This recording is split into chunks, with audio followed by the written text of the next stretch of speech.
Summer is coming soon, so today we're making a soap with watermelon juice and watermelon fragrance oil. We're gonna talk about why use juices in soap in the first place, how to safely use juices in soap making, and then we're gonna walk through the whole recipe and actually make the watermelon soap. I'm very excited for this. Let's go. And for this recipe, we're gonna use 40% olive oil, 29% coconut oil, 25% shea butter, and 6% castor oil.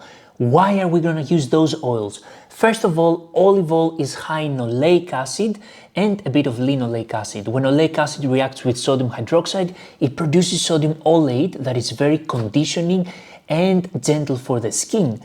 And the thing with olive oil is that it's also low in linoleic acid. We want low concentrations of linoleic acids in all of our oils because linoleic acid is the main source of dreaded orange spots, otherwise rancidity and oxidation that basically looks like this. Then we want 29% coconut oil, and we add coconut oil because coconut oil is high in lauric and myristic acid, and those acids, when they react with sodium hydroxide, they produce sodium laurate and sodium myristate, which are what gives bubbles and cleansiness to your soap. Then we want creaminess and hardness, and for that we're gonna use shea butter.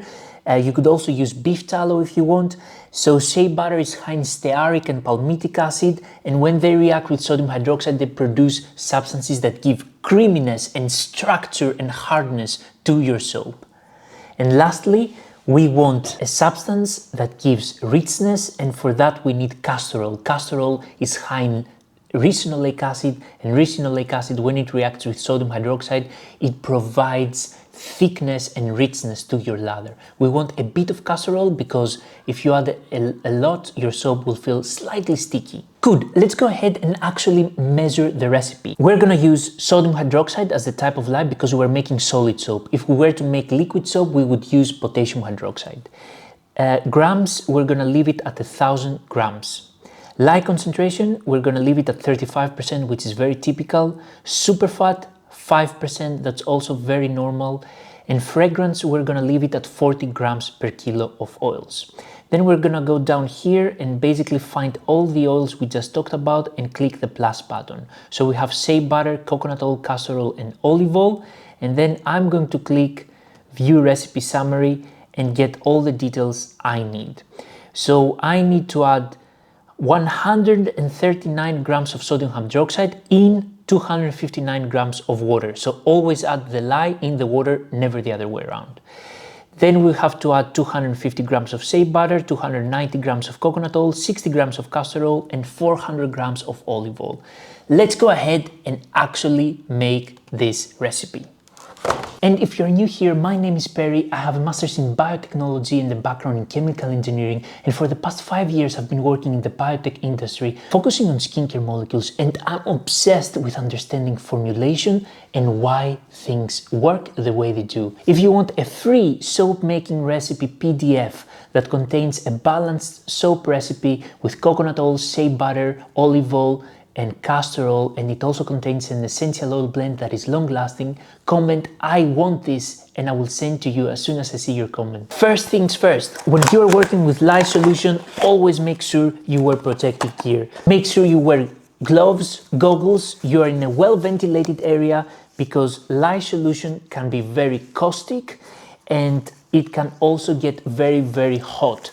And we want to avoid inhaling any of those fumes because that's not good for you. Let's go ahead and prepare our watermelon juice.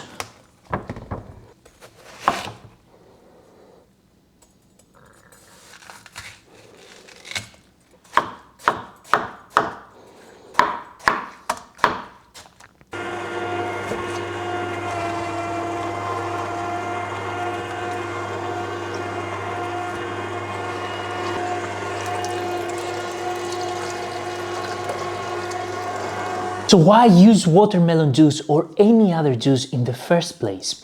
So as you can see here, I like using juices because they usually create a very beautiful color, certain juices. So you can see here, for example, carrot juice creates this phenomenal yellowish orange color, and all you have to do is to replace your lye water with juice. And in order to work safely with juices, you can either freeze it completely or cool it down in the fridge. So I'm gonna place this right now in the fridge because juices contain a lot of sugars and they tend to overheat. So when you add the sodium hydroxide tends to create a lot of heat. It's a creates a very exothermic reaction. So we want to cool down our juice in order to avoid overheating. Now the thing with some natural colorants, some natural juices is that they tend to degrade. So watermelon juice, as we will see, has a slight tendency of getting slightly brownish. So it goes from a pink color to a slightly brownish color because saponification happens in a very high pH and high temperature, which is a very harsh environment for certain natural colorants. During those conditions, those natural colors, they tend to degrade. And that's why we're gonna boost a bit the color with some stable mica powder, which will give this pinkish color, as we will see later. So we're gonna add 259 grams of cold watermelon juice. If you have time to freeze it, this is actually the best option. And now we're gonna go ahead and add 139 grams of sodium hydroxide. Now we're gonna stir it slightly and take it out in the garden to avoid inhaling any fumes. You can start seeing that the watermelon starts changing its color now because of the harsh sodium hydroxide environment. And now we're gonna take our solid oils, which is coconut oil and shea butter, 290 grams of coconut oil and 250 grams of shea butter, and we're gonna melt them over a double boiler. Let's go. Our solid butters, coconut oil and shea butter, have melted down.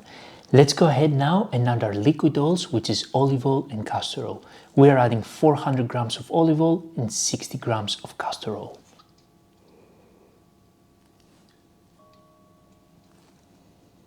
And now we are gonna let both our oils and lye solution cool down.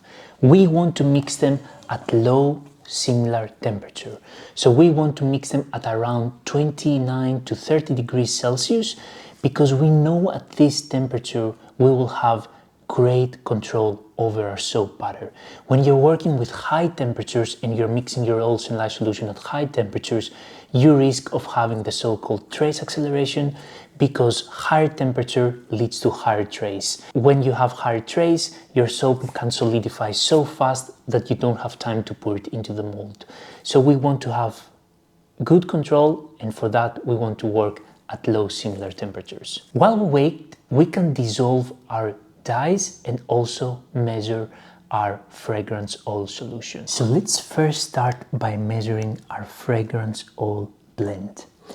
And for that, I'm of course going to use a watermelon fragrance oil. Unfortunately, you cannot find natural watermelon scents because these scents are very difficult to create natural. All the fruity smells are very difficult to create natural, and that's why you can only find them synthetic. When you buy fragrance oils, always make sure you buy safe fragrance oils that do not contain any phthalates or parabens, because those are hormonal disruptors.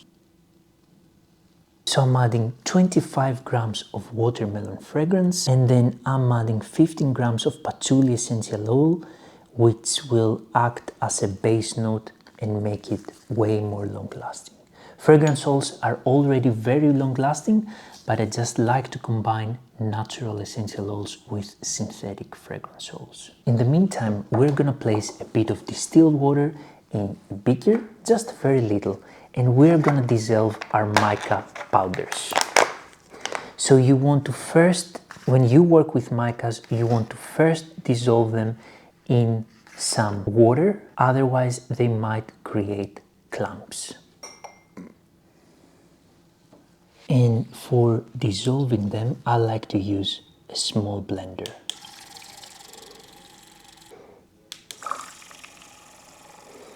And guys, It's time for the most exciting part. Our oils and lye solution have reached low similar temperatures. And now we're gonna mix them together. Once they reach light trace, we're gonna separate them into 2 batches.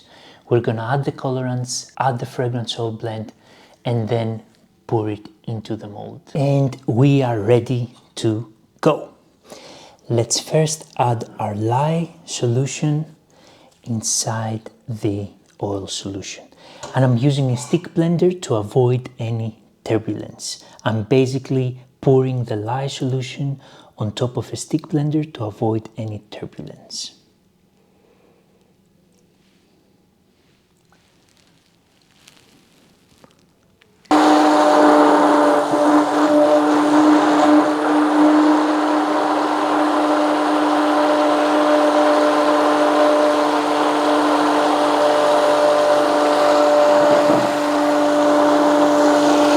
Our oils and lye solution, they have emulsified, they have reached light trace, so now it's the right time to basically split the 2 batches, add the colorants, add the essential oil blend, and then pour it into the mold.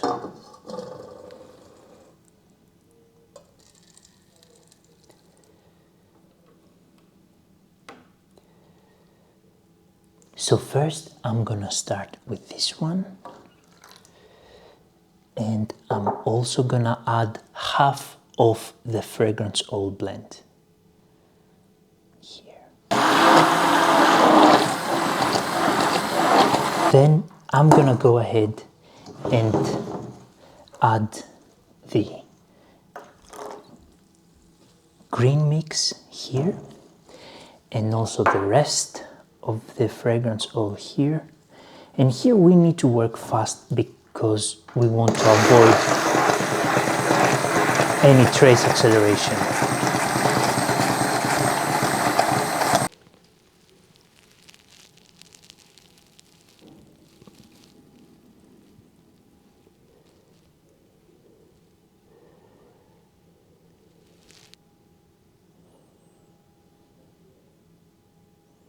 Now I want to shake the mold so that the soap butter goes everywhere. And then I'm gonna tap the mold to remove any trapped air bubbles. I'm going to slightly insulate the mold. So 24 hours have gone by and our watermelon juice soap has been sitting in the mold. Now it's time to remove it from the mold, cut it, and then stamp it. Let's go.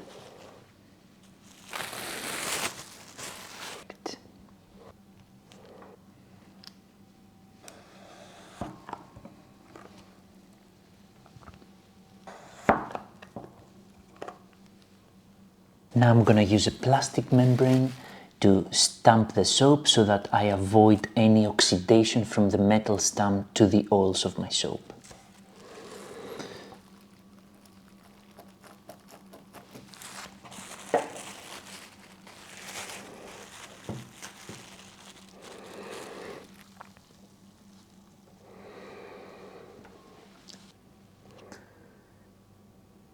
So, our soap is ready, it's cut, it's stamped, and now we're gonna let it cure for 4 to 6 weeks.